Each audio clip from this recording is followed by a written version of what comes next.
asked you that question before going to break. Is the current curriculum enabling learners to be industry ready? Yeah, send us your thoughts at the agenda _SABC. We have a few. Let's put it up. See what you have to say with regards to this. IH Nazo saying this curriculum is the greatest enemy of success and growth. It kills a natural skill of children. It is totally irrelevant. In fact, we need decolonization when it comes to education systematically.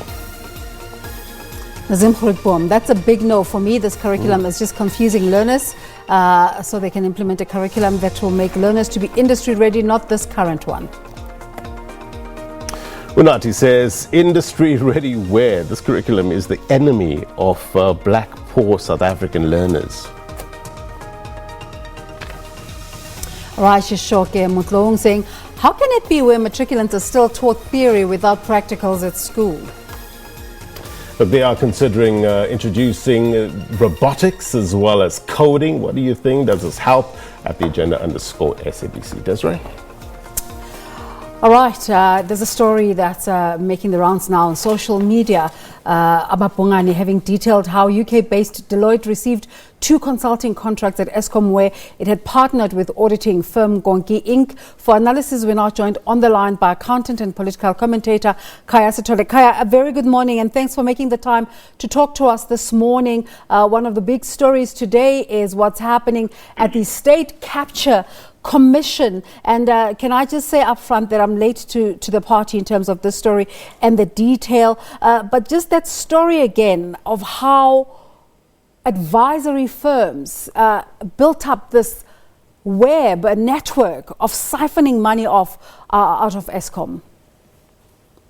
Good morning and good morning to the viewers. And I think, of course, what we've seen over the past couple of years in the unraveling of the state capture phenomenon is the role of the enabling agents, whether we're talking about the banks, the lawyers, the auditors, and the consultants.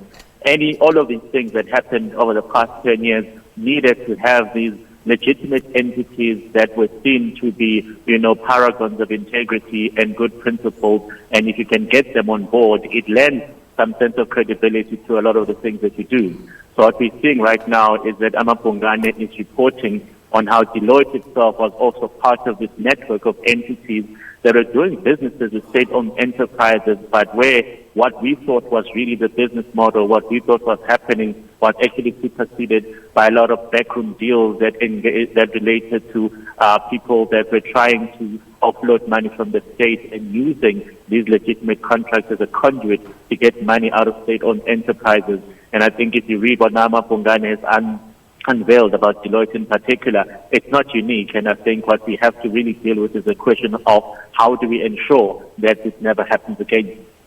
I suppose what makes this a story, Khaya, is that unlike McKinsey and KPMG and Bain and company, Deloitte has so far managed to avoid being linked to the state capture narrative. Is that what makes this a story? Yeah, so I think one of the key issues that we need to be able to deal with is that a lot of the state capture revelations that we've seen were truly accidental. The Gupta leaks were an accident of history. It was something that is probably not going to happen in another 100 years. Similarly, with the KPMG scandal, it wasn't something that somebody actually woke up and say, let us go and try and unpack what's going on here. It was simply in the manner that the Guptas connected themselves, where suddenly people said, let us look at the entity that's been engaging with them. So unfortunately, we tend to discover most of these things through accidents. So you'll find that there's a lot of firms, there's a lot of lawyers, accountants, that are actually still part of that state capture network, but whose undertaking or whose actions have not been uncovered simply because either no one has been able to drop or leak a document that sort of connects the trail, or simply because we haven't paid enough attention to them. So I think if one had to do an overall assessment of how this could have been enabled, you'd literally have to look at every entity that was engaged by these particular state-owned enterprises where a lot of money has been lost, and really go and try and dig up how they were engaged, why they were engaged, and what happened after. And you'll find that Deloitte is not the only one, KPMG is not the only one, McKinsey is not the only one. This is essentially how the industry of consultants in particular has managed to thrive in the past 10 years. Salim Esa's name seems to come up over and over again as the lead instigator. What is his role and who are the other role players in this whole scam?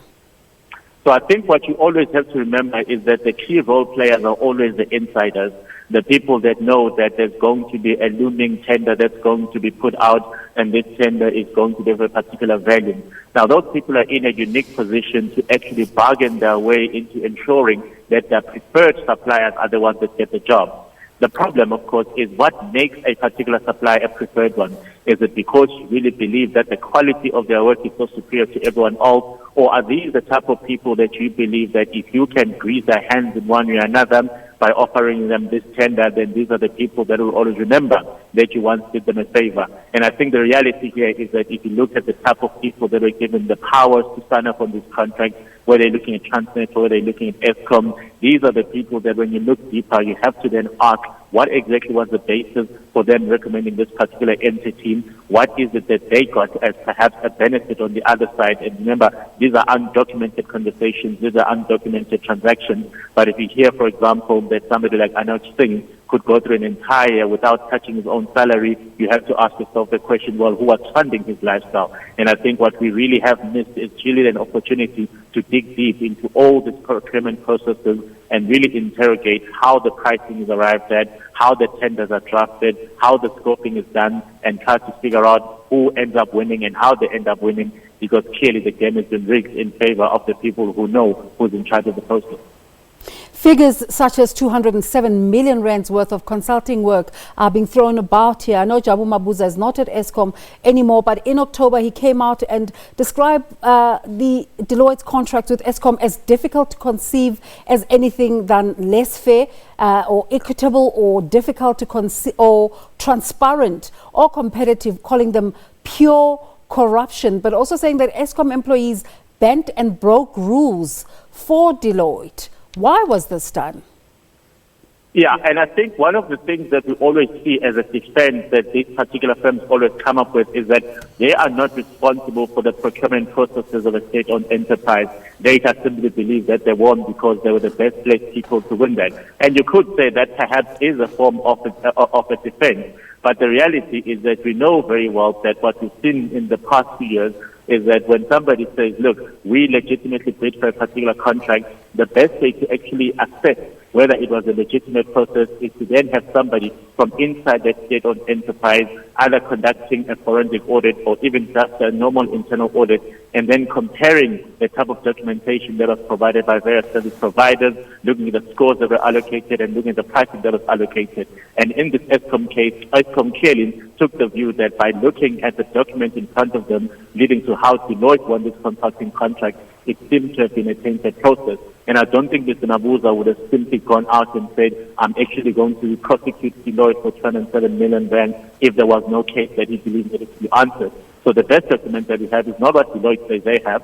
What we have is to look into is the documentation that Eskom has, because it is Eskom that would have put out that spec. And if Eskom is now saying, wait a minute, we wrote this particular tender documentation and Deloitte's response seems to be a replica of what we wrote, then the question must be, how did Deloitte get that type of insight? And of course, the fact that Deloitte eventually won the tender with the pricing that was exorbitantly much higher than other people simply means that you cannot simply say that Deloitte were lucky. Deloitte must have done something in order to win this particular tender.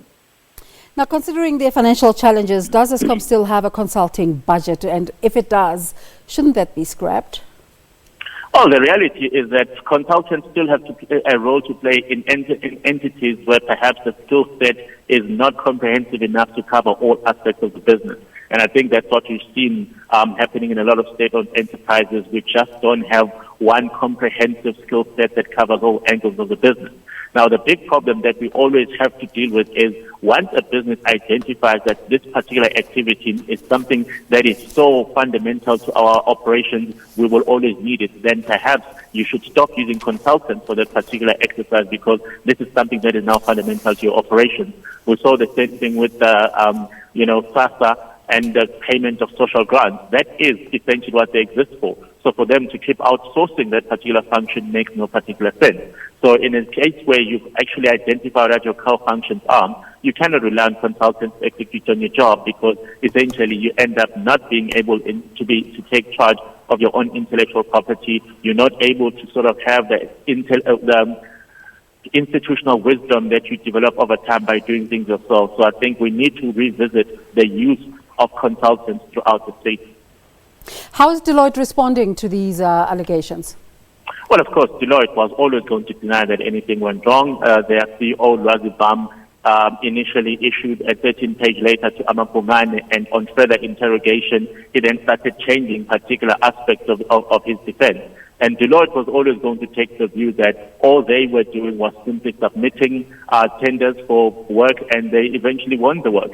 Now, the fact that now a person who reads that documentation that was exchanging hands between Eskom and Deloitte and then says, it sounds quite interesting that Deloitte would have known that this was already happening. It sounds quite interesting that Deloitte was already on site doing the work long before the tenders were issued. That is what raises suspicion. Now, Deloitte's defense is that this is normal, and it's what you might call capitalist benevolence, where a consulting firm can come and say, look, we've heard that you need to prepare this complicated application to NERSA, for example, for your next multi-year price determination. So we'll come and assist you, and while you're in the process of drafting the scope. So by the time people come and start doing the work, it becomes very difficult for you further down the line to then say, well, here's the tender being put out now. We've decided that you guys have not won the tender, so therefore please leave the building and we'll get someone to start from scratch. So this is really a strategy that firms like Deloitte have employed, which is to say, show up there, tell them you're not going to build them, start doing the work, bid for the work, because by the time you get the tender gets adjudicated, you already have the institutional knowledge to know what the issues are. You've already started doing some of the work, and that work may yet be very valuable.